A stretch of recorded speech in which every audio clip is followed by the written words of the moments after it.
На синоќешната 8 седница на владата беше донесена одлука да се поништи тендерот распишан од страна на ЕЛЕМ пред неколку дена поради сомневања дека има злоупотреби при распишувањето. Владата смета дека во распишаниот тендер за ископ на јаловина во вредност од 34 милиони евра има сериозни пропусти. Реагираа од АД ЕЛЕМ. Директорот Христијан Мицковски ги демантираше наводите на владата дека има пропусти и злоупотреби при распишувањето на тендерската постапка. АД ЕЛЕМ ќе ја стави на убит целокупната тендерска документација за набавката на опремата за ископ на јаглен за РЕК Битола, за сите да можат да видат дека нема никаква злоупотреба кај овој тендер, изјави денеска Мицковски. АД Електрани на Македонија, управниот одбор, односно раководството на АД Електрани на Македонија, целокупната тендерска постапка, целокупната тендерска документација, како комерцијална, така и техничка, ќе стави на увид на јавноста.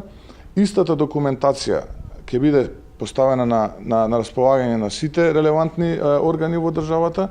Тие релевантни органи ги повикуваме веднаш да пристапат до ревидирање на истата и доколку констатираат и најмала индиција за некаква неправилност, тогаш ние сме спремни да ја понесеме целокупната одговорност. Во спротивно, доколку не се констатираат такви неправилности, тогаш очекуваме најмалку од владата да се произнесе и да ни се извини.